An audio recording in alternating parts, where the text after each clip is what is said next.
Hello everyone, this is part 5 of What If Naruto Left Konoha and Goes to Sunagakure, and I hope you guys enjoy this video and to like, to subscribe, to share, and check out the playlist, to see more comment down below. Now let's start the intro. They call me a god. They call me a god.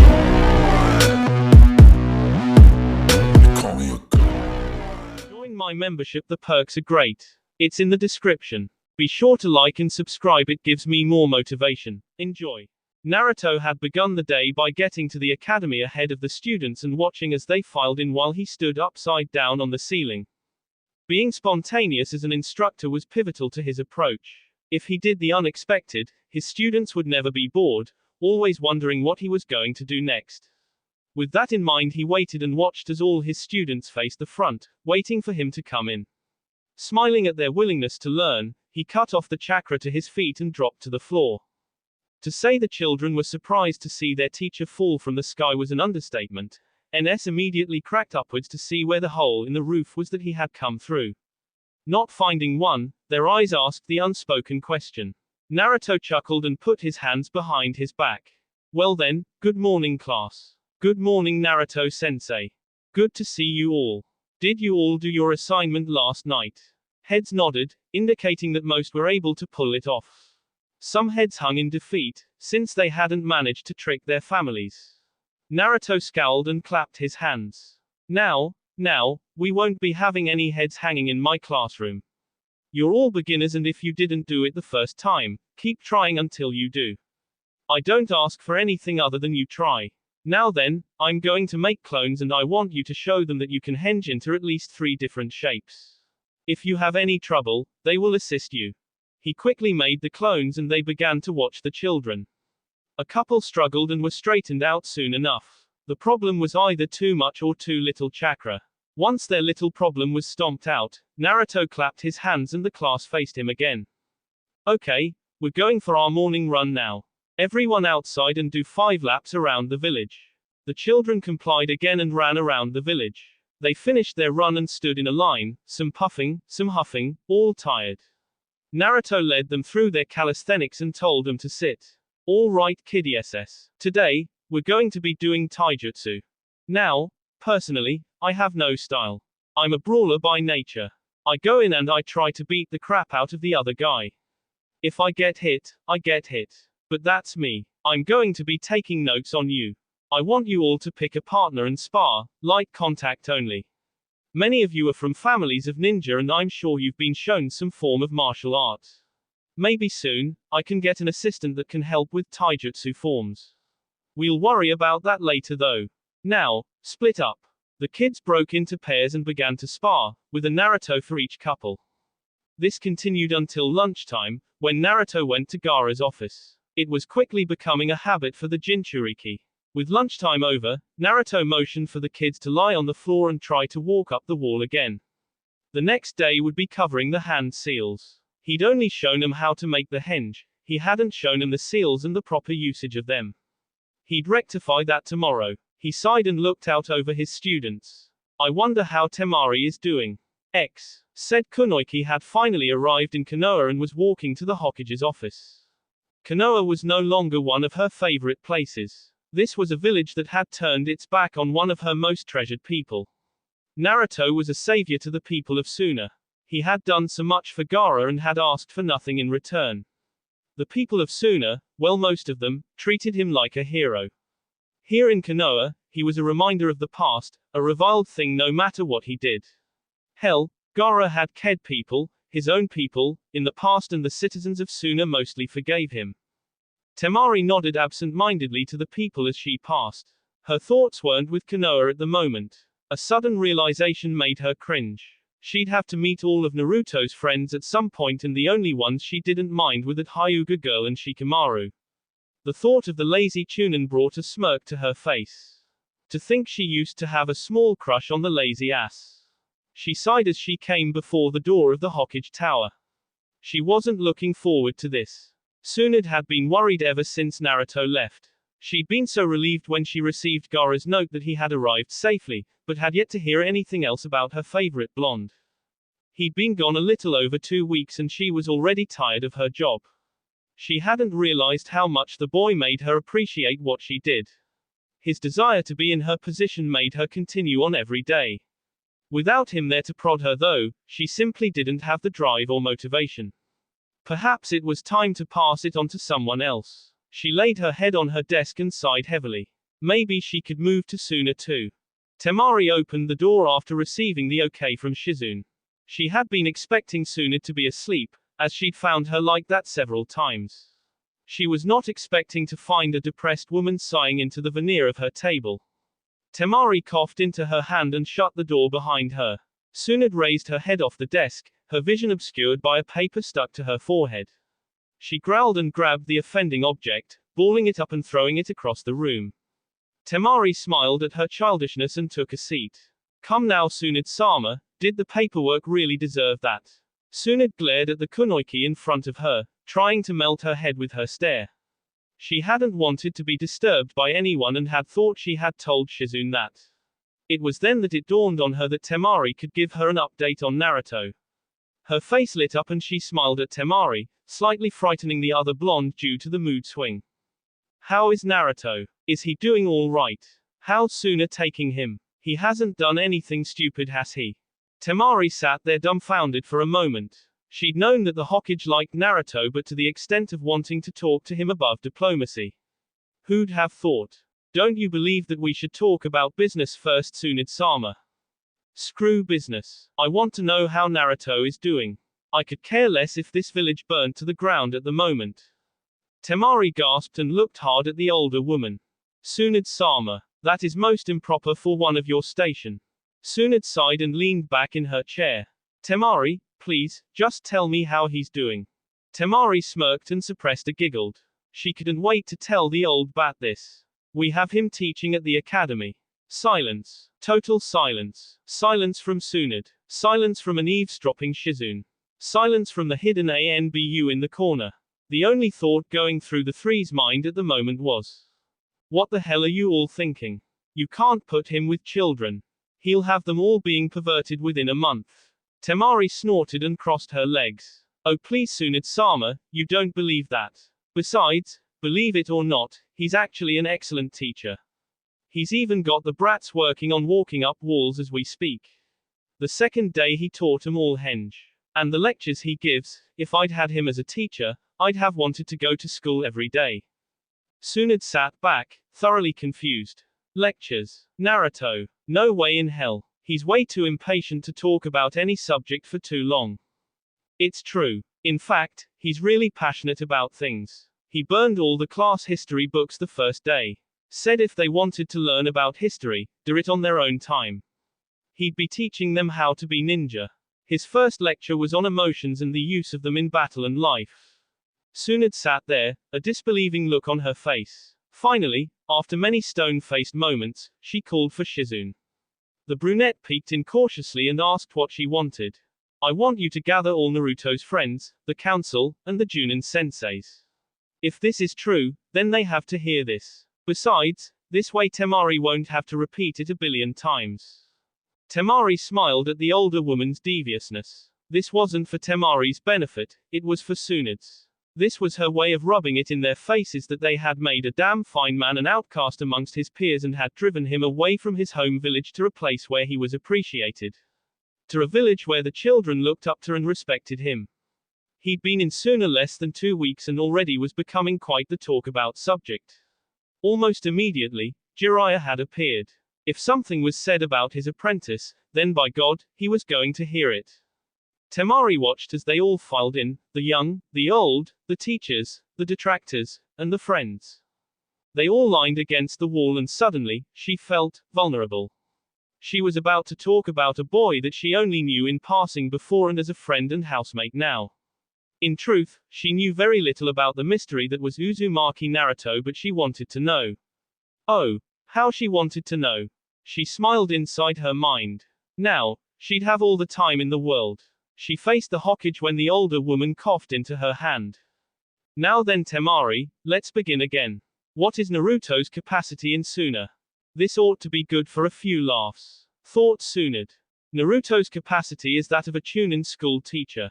A cricket would not have dared to break the silence that permeated the air in that office. Not until one Nara Shikamaru snorted and gave his opinion in his usual slow drawl. Uzumaki Naruto, a teacher. Foot. That'll be the day. Now what does he really do? Shikamaru, he really is a teacher, and from what I've seen, he's one of the best we've ever had. The kids love him. Shikamaru knew then that it wasn't a lie, it wasn't a joke. Temari was simply incapable of delivering a joke when in the presence of so many important people.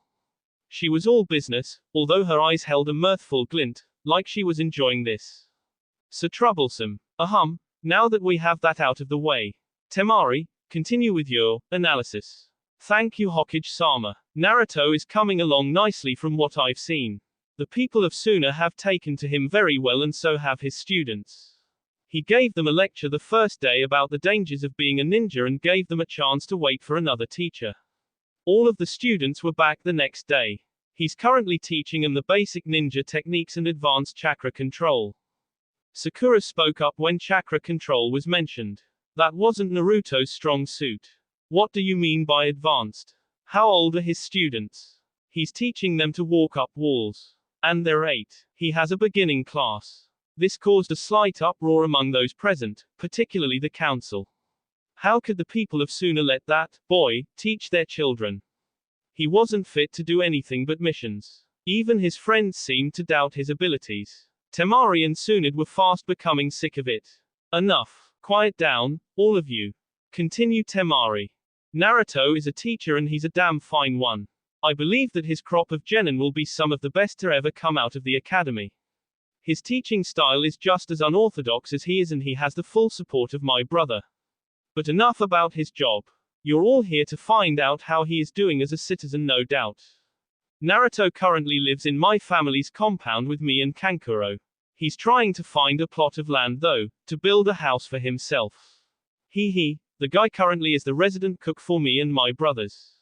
A span look was her answer. Shizune, who had seen the boy's eating habits, decided to speak up. Cooking. Cooking was never one of Naruto's strong points. Well, I'd love to see him make it a strong point, because what he cooks is goddamn delicious. The desserts, oh my god, the cakes. If relationships were built solely off sweets, I'd have married that boy a long time ago. Tsunade snorted and tried to hold back her laughter. Seeing a strong Junin like Temari about to wet herself over cake was quite a sight indeed. Temari looked startled, and blushed prettily before continuing with her assessment. Yes. Well, anyway, he's quite a guy. All he does, besides teaching, is study and try to find new methods of helping the students. Homura stepped forward and, harumphed, into his hand.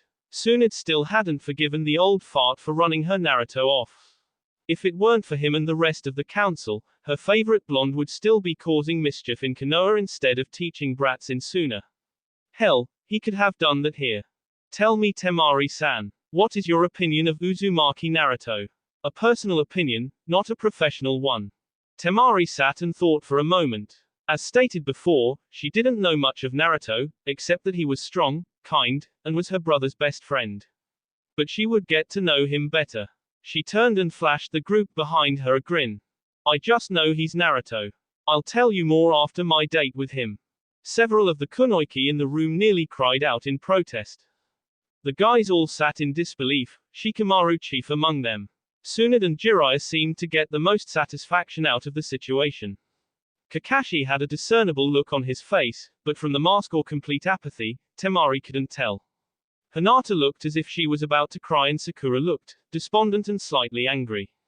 Well, from what Temari had heard, the Pinkett had had more than enough chances and the Hyuga was just too shy to act on hers.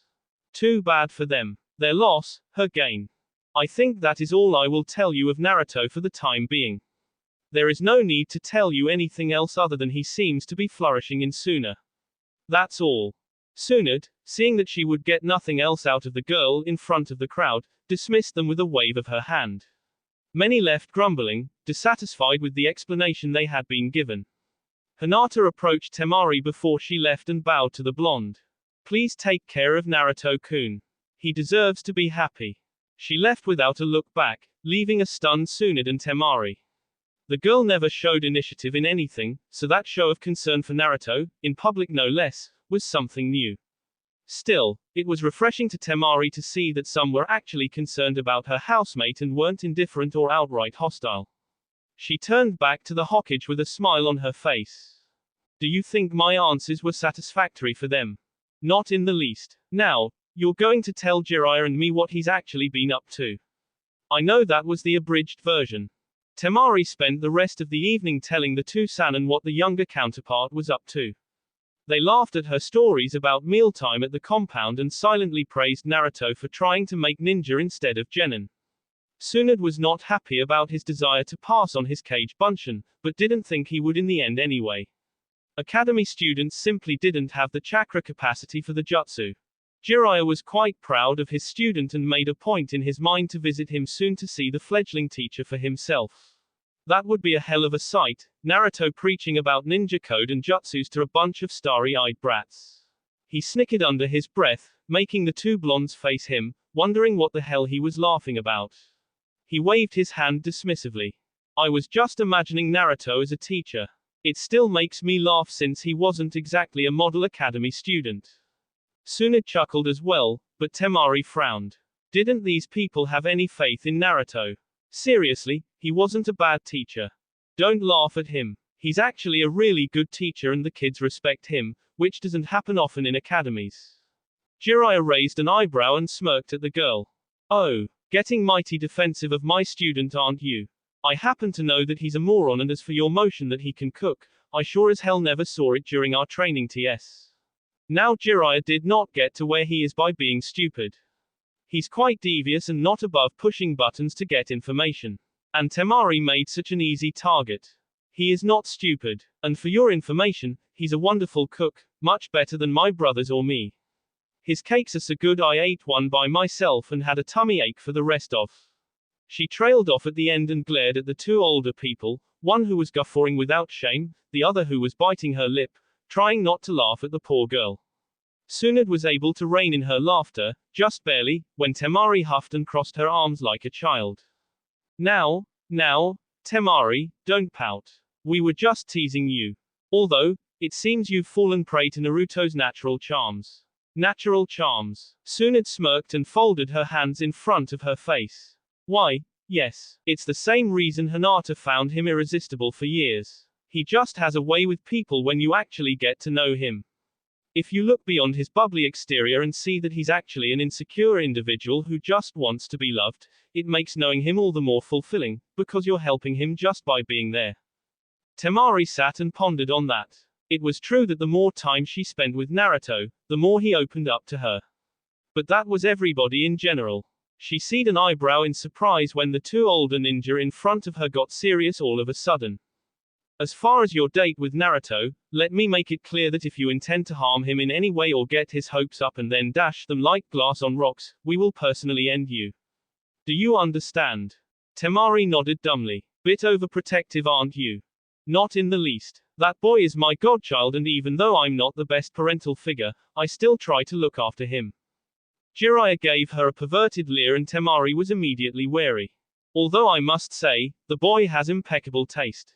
You are a delicious young thing. Once Jiraiya's screams couldn't be heard over the distance Tsunade had flung him, she turned back to her desk and put her face in her hands. Why, oh why, do I put up with that idiot in this village? Temari could only nod in silent agreement. After nearly a week in Konoha, the Kunoichi was happy to get back to her native land. She loved the atmosphere of Konoha, it was peaceful and the scents of the different flowers were intoxicating, but the winds of the desert and the warmth of the sun on her skin always made her feel at home. She wondered idly as she walked what the rest of her bunch was up to. Gaara was more than likely up to his ears in paperwork, Kankuro was probably playing with his dolls, and Naruto should have been able to teach the children all about hand signs by now and maybe gotten them started on Kawarimi. Her smile widened when she remembered that she had a date with him. She looked at the position of the sun and it was still early morning. At her rate of travel, she'd arrive back in sooner in the morning. If she was lucky, maybe she could catch one of Naruto's lectures and see how he was still doing with the students. Listening to those lectures of his was a good way to pass the time. The boy had such a hypnotic voice and the way he passionately made sure the kids understood was so cool. Yeah, she'd definitely try to catch his lecture. As she sat in her hotel room, in the town right outside the Suna border, she wondered about her past life and why she'd never had a love interest. It hadn't been for lack of wanting, but with Gaara's reputation she'd never had a guy brave enough to approach her. Shikamaru did, but that was purely out of duty and he knew that Naruto could stop Gaara if he tried anything. Her reputation as a tough bee hadn't helped either, but then, you garner that when you're a Suna Kunoiki. It just comes with the headband. She sighed when she thought of her past. Everything she had at the moment was thanks to that blonde idiot and he didn't think anything of it. He was so clueless as to just how much he changed people he met. To him, Gaara was just another person that was lonely, he wasn't a soulless cur, he was just another who had been driven to the brink of insanity and needed someone to help him. But that was everyone he came across. Naruto was totally incapable of helping himself, however. He lived to make others happy. That thought made her frown. He was the epitome of the Jinchurikis. He SD himself to make others happy. And she was going to change that. Even if things didn't work out between them, she wouldn't let him throw away his happiness just so he could sit on the sidelines and watch as everyone else laughed and loved together. Temari's sleep had been fitful. Her thoughts were consuming her and this wasn't what she wanted, especially before a big date. Or a little date at least. She wanted to have fun, and with Naruto, that was a very big possibility. Of course, since it was Naruto, there was also the prospect that her evening would end with her beating the hell out of him. Either way, at least her evening wouldn't be boring. Temari didn't even bother stopping at the gates of Suna. She flashed her pass, although it wasn't necessary since everyone knew who she was and looked up at the sky. Perfect. If Naruto still had his schedule, then she'd just catch the beginning of his lecture. Gaara wouldn't mind much. She slid beside the building and peeked around the corner. Good. Naruto and the kids had just finished their morning run and would soon be done with their calisthenics. Then, lecture time. Deciding there was no need to hide, she leaned against the building and watched as her fellow blonde led the children through some stretches. She was reminded of her own education watching them all. Of course, her father being Kazekage led to her having a private tutor in Baki, along with her brothers. She hadn't had much interaction with kids her own age and that hurt. But seeing all these young ones trying made her smile. She watched as they all sat in a semicircle around Naruto. Show time. Naruto had been having a good week. The kids' training was coming along nicely and they hadn't complained when he suggested they study history in their spare time. To him it wasn't important, but then again, it never hurt to study past battles and apply it to your current strategy. It never hurt to learn anything and that was something he tried to impart to his students. Jiraiya was a perfect example of a ninja never stopping learning. The old hermit was fascinated with his Oiroke no Jutsu and tried multiple times to use it, but to no avail. It didn't mean he stopped learning though. Naruto looked out over his students and beamed them a smile. He still refused to learn the names but he was quite proud of them. The other academy teachers had requested that he alert them when he was about to give a lecture, for what purpose Naruto didn't know. He made a few kage bunshin to go and tell the teachers he was ready and that's when he saw Temari. Several of the younger Kunoiki saw her as well and were excited to see the sister of the Kazekage and a powerful Junin in her own right. He smirked and motioned for her to come over. Temari walked over as smoothly as she could, trying to make it seem like she was uninterested while trying to swing her hips as seductively as she could while being subtle. The kids wouldn't pick up on the body language, but Naruto sure as hell did. He'd hung around a perverted ninja too much not to notice that walk.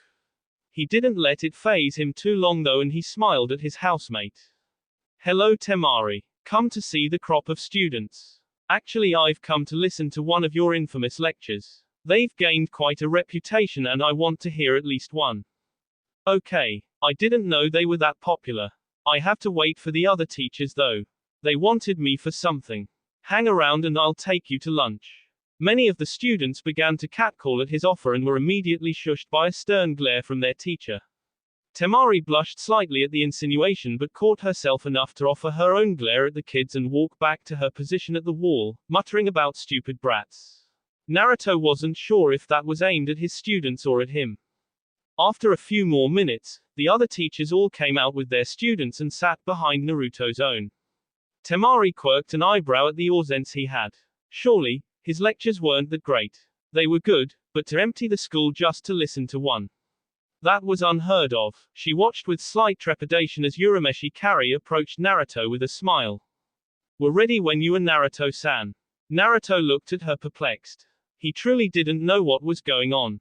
Ready for what? Why did you all request I get you before my lecture? Why? Because we wanted our students to listen to it. And it might give us some pointers so we can spice up our own lectures. Just be yourself and lecture about the subject you had in store for your students. Durus proud. Naruto gulped and straightened his back. He'd never had an audience of this size. It was one thing to preach to his own students, it was quite another to lecture to impressionable students who were the responsibility of others. He turned back to Temari and she gave him a reassuring smile and waved her hand in a circular motion, beckoning for him to begin. He sighed and turned back to the crowd. Let me first thank all of you for taking time out of your schedules to come and hear what I have to say. I hope that I live up to your expectations. For those students who don't know me, I am Uzumaki Naruto, container of the Kyuubi. I am a former resident of Konoha, but I am now a Sunanin. It is my pleasure to speak to you today. I would like to speak to you all about loyalty to one's village and comrades today. Temari's eyes flew wide open. Oh yes, this will be most interesting. Perhaps I should send for Gaara. There was no need. As if on cue, her brother appeared at her side. He nodded to her and turned his attention to his best friend. I come from a village that espouses teamwork and loyalty above all else. And if I do say so myself, Konoha is pretty damn good at sticking to its guns. But there are glaring instances of shinobi going against that creed. I used to have a teammate by the name of Uchiha Sasuke, a holder of the Sharingan. We hated each other, but over time we began to get closer. His older brother wiped out his clan and he wanted to kill him. Sasuke would do anything to gain power to kill him, even if it meant selling his soul and betraying his village. I grew up with no one loving me, no one taking care of me. Sasuke had it all. People doting all over him, teachers lining up to take him as a pupil, a large inheritance, but he didn't care for any of it. As an Uchiha, he thought he was entitled to those things. Everything was given to him. I don't agree with that and I never have. Being given things breeds arrogance and the philosophy that you are better than everyone else. There is a subtle grace to learning something, attaining it the hard way. It makes you appreciate what you have more. And being taught breeds loyalty. Being taught means someone has a vested interest in you and your welfare. Being taught means you are worthwhile and therefore, you are loyal to that person because they take interest in you. I had a teacher in Konoha like that. I was the last, a word I hate and loathe with all my being. I hate the word prodigy, I hate the word genius. I had a teacher who didn't subscribe to that either and he has my loyalty because he took an interest in me. Not much of one at first, but enough to show me that I was important. That I wasn't a nobody. I was Uzumaki Naruto and I meant something. Then came my next teacher. He was and is one of the laziest people I've ever met. He didn't want to be a teacher and only passed us because we somehow overcame his expectations and actually tried to help one another. One of those who espoused teamwork over everything. But aside from chakra control, he never taught me anything. But I was loyal to him because he noticed me. He wasn't the best person in the world, but he actually called me by my name. He didn't call me names. But then he cast me aside to a different teacher that didn't want me. And my trust in him was shattered. But I still wanted acceptance and so my loyalty stood. Then my substitute teacher lost a one-sided fight with my master. I call him master because he is the only true teacher I've ever had. Jiraiya of the Sannin is my master. I'd never admit that to his face of course, but I am loyal to him without question. It's been said that I would do anything to help my friends and that is true. I'd fight the Shinigami himself if I thought it would save my precious people. Notice that I never once said that I was loyal to Konoha. I was loyal to the people in it. That village never gave me a damn thing and yet I still wanted to protect the people. You'd think that, it being one of the Yondaim's final wishes, that the people of Konoha would see me as a hero and not as a monster. But that is the fate of a Jinchuriki, to be hated and reviled, even as we struggle to maintain our humanity in the face of adversity. It's been said that a person is smart. You can tell an individual something, and if they're given adequate time to weigh what they hear, they can form a rational opinion. People are dumb, stupid, ignorant animals, and together, they can bring even the most virtuous and righteous of men to their knees. Listen to me when I say it is good to be loyal to your village. It is your home and you should always protect it with everything you have. But without your precious people, a village is just a collection of buildings, a place where people live and sleep, and it will never be a home to you. But, love just one person and a village of enemies can become a sanctuary of the heart. Suddenly Naruto felt very heavy. He sat on the ground and crossed his legs. He sighed before starting again. That's not to say that loyalty and friendship are always rewarded. Loyalty is different from devotion. Devotion is blindly following after something and never seeing the bad in it. I did that when I was younger with one of my teammates. I chased her and was oblivious to the fact of how pathetic it made me seem. But still I protected my teammates against insurmountable odds and never once received a thank you. And despite my bubbly facade on the surface, I was quite bitter on the inside. It seemed that no matter what I did, my loyalties would never be returned. And then Sasuke defected to Orochimaru, the same man who tried to destroy our home, all because of a promise of power. The price of said power was his body and mind, and yet he didn't care. As long as his brother SD. Answer our bonds were broken. And like an idiot, I kept trying to reshape those bonds and bring him back. I couldn't accept that he would willingly betray his village. And I had made a promise to my crush and I couldn't break that bond either. That was how my loyalties lay. But of course, my story is complicated and there are many variables that I haven't brought to the surface. The point of the lecture is that loyalty takes both sides being true to one another. Trust is the key. If you trust your comrades with your life and they can trust you with theirs, then you have their loyalty and you have theirs. If you can trust your village never to betray you, and you show that you will never betray it, you both are loyal to one another. But loyalty is a two-way street and both sides have to be willing to walk it. Remember when you leave today, that trust and loyalty are some of the hardest things to attain and some of the easiest things to break. One incident is all it takes to completely shatter whatever bonds you had with those precious to you. And that trust and loyalty may never be rebuilt. And if it is, it will take a long time. That's a sad truth, but it is a truth nonetheless. I want all of you to think on this. Naruto looked around and all eyes were on him. The children sat in awe at the frank discussion and even the teachers were impressed. Naruto sighed and smiled at the throng. Sometimes he felt so old. Remember to protect those precious to you. I say that quite a lot, but it is a rule to live by. Remain true to your ideals and your loyalty will never be questioned. And if anyone ever questions your loyalty, work twice as hard to prove you are the better man. Do not sink to their level, questioning a fellow ninja's integrity. If there is one thing I cannot stand, it is a traitor to one's village and friends. If any of you ever turn on our home. At this, Naruto channeled a fraction of the Kyuubi's power to change his appearance and give his voice that demonic edge. Everyone in attendance, except the Sand siblings, were frightened at the sense of power. When he wanted a point across, he'd get the point across. I will have no mercy upon you. I will request to be the one to hunt you down. All of you children are vital to this village's survival. Do not let visions of grandeur and false power lure you into betrayal. Do not fall into the trappings of others more foolish than you. Naruto let the demonic chakra fade and watched as the Orzens caught their breath. To their credit, the kids looked awestruck. Perhaps, there was hope for him here if they were so understanding. I'm sorry if I frightened you, but you must understand that I will not tolerate traitors. You were taught to be ninja, the best of the best, in this village and you should never abandon it. If things don't go as you wish, try to change it. Don't run from your problems. Face them head on and I'll always be proud of you. Now I'm going to lunch and I suggest you do too. I'm starving. Whatever tension was in the air dissipated immediately. The teachers all chuckled and ushered the kids back inside. Naruto strode to the Sand siblings and put his hands on his hips while giving them a foxy grin. Well, how'd I do? Gaara humphed and nodded his head. It had been a good speech. Temari smirked at him and crossed her arms under her chest.